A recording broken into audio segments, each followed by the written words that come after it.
শ্রাবণ মাসের সোমবারগুলোতে তারকেশ্বরে তিল ধারণের জায়গা থাকে না, তবে বছরের সমস্ত সোমবারই তারকেশ্বরে ঘটা করে পুজো হয়। বহু ভক্ত সমাগম ঘটে। দূর দূরান্ত থেকে ভক্তরা যান মহাদেবের মাথায় জল ঢালার উদ্দেশ্যে। কিন্তু কিভাবে সৃষ্টি হলো তারকেশ্বরের শিবলিঙ্গ? কে প্রতিষ্ঠা করেছিল এই মন্দিরটি? কি বা তার মহিমা? চলুন জেনে নেওয়া যাক তারকেশ্বরের মন্দিরের প্রচলিত ইতিহাস।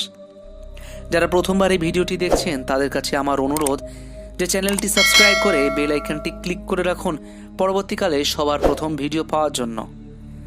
হুগলি জেলায় রয়েছে মহাদেবের এই প্রাচীন মন্দিরটি। কলকাতা থেকে এর দূরত্ব 58 কিলোমিটার। কথিত রয়েছে এই মন্দিরটি প্রতিষ্ঠা করেছিলেন এক অবাঙালি শিবের উপাসক। তার নাম ছিল বিষ্ণু দাস। বিষ্ণু দাসের এক ভাই শিবলিঙ্গের সন্ধান পেয়েছিলেন। জঙ্গলের মধ্যে থেকে এই লিঙ্গটি নিয়ে এসে প্রতিষ্ঠা করেছিলেন বিষ্ণু দাস। অনেকেই বলেছেন যে শিবভক্ত বিষ্ণু দাস এসেছিলেন অযোধ্যা থেকে, কিন্তু হুগলিতে এসে এক ঘরে হয়ে যান তিনি।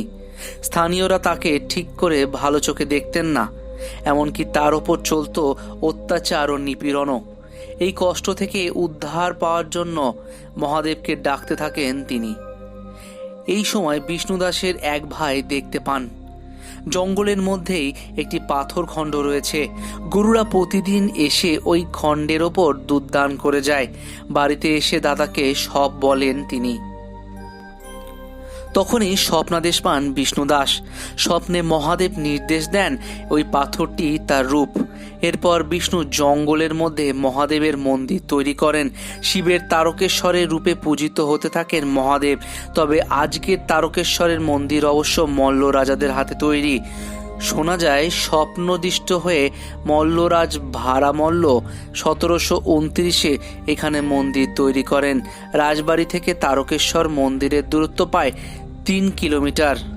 এতটা পথ রানীমার পুজো দিতে আসতে অসুবিধা হয়, তাই পরিকল্পনা শুরু হলো মন্দির স্থানান্তকরণের।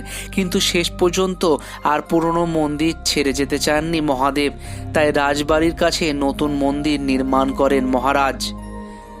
পরে আজকের আটচালা মন্দিরটি তৈরি করেন শিয়াখালার গোবর্ধন রক্ষিত।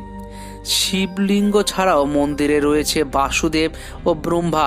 তারকেশ্বর মন্দির বাংলার চালা স্থাপত্যের উদাহরণ একটি। যে কটি প্রাচীন চালা মন্দির বাংলায় টিকে রয়েছে তার মধ্যে তারকেশ্বর অন্যতম। তারকেশ্বরের মহাদেবকে বলা হয় স্বয়ম্ভূ লিঙ্গ, কারণ তারকেশ্বরে শিবলিঙ্গ কেউ স্থাপন করেননি।